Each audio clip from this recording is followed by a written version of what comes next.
मंगलवार को कार्यकर्ता दर्शन सह संवाद कार्यक्रम में मधेपुरा पहुंचे तेजस्वी यादव।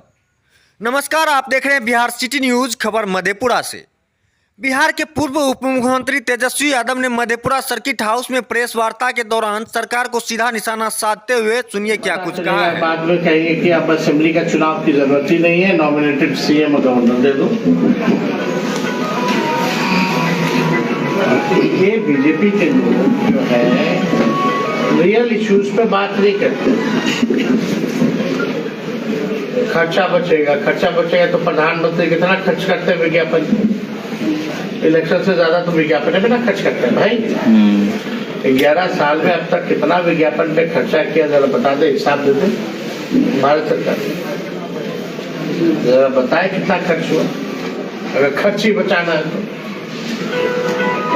बिहार देखिए, जो इलेक्शन कमीशन बाय इलेक्शन समय एक बात नहीं करा सकता, 4-5 राज्यों का चुनाव एक साथ नहीं करा सकता, बिहार में एक फेज में चुनाव नहीं करा सकता, उससे क्या उम्मीद की जा सकती है कि वो वन नेशन वन इलेक्शन कराएगी। तो सवाल बिहार का चुनाव आप लोग भी जानते हैं कि एक बार नहीं होता है ना, राज्य और दूसरे राज्य का तो होता नहीं। जब बिहार का समय होता है तो भी अलग अलग फेज क्यों, एक फेज क्यों नहीं, ये तो सवाल बनता है। ये सब देखिए केवल आरएसएस के एजेंडे को लागू करना है और ये केवल हमसे मैं सीमित रहना चाहते हैं, केवल जो हो यही रहे, मोदी जी रहे, मोदी जी। कैसे लड़ेंगे 25 का चुनाव? इंडिया गठबंधन में दरार बढ़ रहा है, आपका जो A to Z है उसका अपेक्षित लाभ मिल ले रहा है। कौन सा दरार बढ़ रहा है? आप देख रहे हैं दिल्ली में अलग अलग दोनों खड़ा हुआ है, केजरीवाल अलग है, कांग्रेस अलग है, आप ममता बनर्जी का वही हाल है। आप वो तो पहले ही आप लोग जब इंडिया अलायंस बना था तो तय था कि भाई स्टेट में है जो अलग है, इंडिया का अलग रहे। फिर उत्तर प्रदेश में जो उपचुनाव हुआ उसमें भी दोनों अलग लड़े। आप समझ ही नहीं पाए उत्तर प्रदेश में वहाँ तो रिजल्ट क्या है? रिजल्ट तो अपेक्षित रिजल्ट जो आम चुनाव में आया था उससे काफी कम आया, 2 सीट जीते। आपको बिहार की चिंता है तो बिहार में तो सबसे ज्यादा इंडिया अलायंस के मेंबर है, 7 दल है। और तो बिहार में क्या हुआ? आप बताओ ना, यहाँ कांग्रेस साथ में है, तीनों लेफ्ट पार्टी साथ में है कि नहीं, वीआईपी पार्टी साथ में है, सब तो इंडिया के अलायंस के मेंबर है ही यहाँ। तो वही तो इस बीच कैसे आप तैयारी कीजिएगा? रिजल्ट उतना अपेक्षित नहीं मिल रहा है हम लोगों को, रिजल्ट अपेक्षित नहीं मिल रहा है तो बीच में तो चुनाव हराना दिया गया था आपको। सर बिहार दलित अट्रॉसिटी बहुत अधिक बढ़ रही है बिहार में सर, दलितों के ऊपर अत्याचार बहुत तेजी से बढ़ रहे हैं। कल जहानाबाद में भी एक रविदास समाज के लोगों को लोटा से पानी पी लेने पर मार दिया गया। चाय दुकान लॉ एंड ऑर्डर तो बिहार में अब तो हम तो बोल ही ना रहे भाई, क्रिमिनल का डिसऑर्डर हो चुका है। यहाँ दलित हो या अल्पसंख्यक हो या और लोग हो, जात धर्म से हम इसको बात पे नहीं जाएंगे, लेकिन हर कोई अंत से फील कर रहा है इस राज्य में। सर डोमिसाइल नीति पर क्या है आपकी प्रतिक्रिया? हम तो स्पष्ट कर ही चुके हैं इस पे भाई, तो स्पष्ट हो ही चुका है, इसमें क्या है? तो आप जब सरकार में थे तो उसी समय यहाँ बहाली हुई शिक्षकों की, तो उसमें लाया गया इसको, बाहर के टीचर आए, 40,000 लगभग टीचर हैं बाहर के। आपको कितने लोगों की नौकरी लगी है? टोटल जो नौकरी मिला कितने लोगों को मिला? आपको आंकड़ा पता है? तो आंकड़ा था 1 से 2% से ज्यादा बाहर के लोग नहीं है।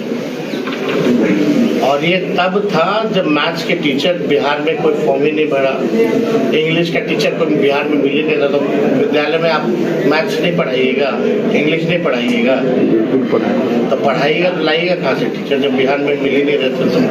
तो ताजा मामला 1 से 2% ज्यादा नहीं है, लेकिन इस पर हम लोग विचार करेंगे। ताजा मामला बीपीएससी से जुड़ा हुआ है, ये प्रकरण कैसे देख रहे हैं सर, क्या लगता है इसमें? आप देख लीजिए, यह नीतीश जी के राज में तेजस्वी से पहले पेपर लीक, तेजस्वी के बाद पेपर लीक, हम लोगों ने भी परीक्षा कराया 3 महीने में, विज्ञापन हुआ, परीक्षा दिया, रिजल्ट आया, नियुक्ति पत्र मिला 3 महीने के अंदर। तब तो कोई पेपर लीक नहीं हुआ। आज सब जो है पेपर लीक किया जा रहा है। और जो सेंटरों में ड्यूटी ली जा रही है वो आउटसोर्स लोगों की ड्यूटी ली जा रही है। चाहे जितने भी स्टाफ हो पेपर बांटने से लेकर के ले जाने वाले, अब जितने आउटसोर्स है सब कोचिंग माफिया के लोगों को डाल दिया गया है। पेपर तो लीक होना ही, स्थिति बनी हुई है। तो आप देखिएगा पेपर लीक, चाहे मैट्रिक का परीक्षा हो या बीपीएससी तक का परीक्षा हो, हर एक पेपर में, परीक्षा में पेपर लीक होता है। ये पूरी तरीके से माफियाओं को जो है सरकार संरक्षण दे रही है। अब तक कितने पेपर लीक हुए हैं, कोई कार्रवाई अगर हुई हो तो बता दो। किसी भी मंत्रियों पर या अधिकारियों पर, किसी पर। और जितने पेपर लीक के मामले हैं एक ही जिले से तार जुड़ा हुआ है, ये भी जांच का विषय है। लेकिन सरकार जो है खामोश है। अद्भुत है ना कि मुख्यमंत्री हर एक विषय पे चुप रहते हैं। कभी मुख्यमंत्री बोलते ही नहीं है कोई इशू पर। उनका टेप रिकॉर्डर सब बोलता रहता है। उनसे क्या लेना देना बिहार को? उसको बनाया क्या मुख्यमंत्री जो टेप रिकॉर्डर है? जो मुख्यमंत्री है वो आके सामने जवाब देना। आप मेंबरशिप भी चलाए थे और अभी कार्यकर्ताओं से मिल भी रहे हैं, आपकी पार्टी कार्यकर्ता भी, तो आप सेटिस्फाई हैं अपने मेंबरशिप से और जो कार्यकर्ताओं का? देखिए, हम लोगों ने 3 महीने पहले ही, समय शेड्यूल के 3 महीने पहले ही हम लोगों ने इसकी शुरुआत की है। और बीच में कई जगह चुनाव भी थे, पर्व त्योहार भी था, और अभी भी पैक्स का चुनाव भी था। सब लोग उलझे, समय है, धीरे धीरे पिक करेंगे इसको। आप रिस्पांस से संतुष्ट हैं जो आपको लग रहा था जिस तरह रिस्पांस मिलेगा इस लोग कहेंगे सबसे ज्यादा देखिए ताकत तो राष्ट्रीय जनता दल की। संगठन मजबूत है ना, जिला में संतुष्ट है ना आप? हम आगे और मजबूत करना चाहते हैं। जब तक हम लोग पूरी तरीके से मजबूत नहीं हो जाते।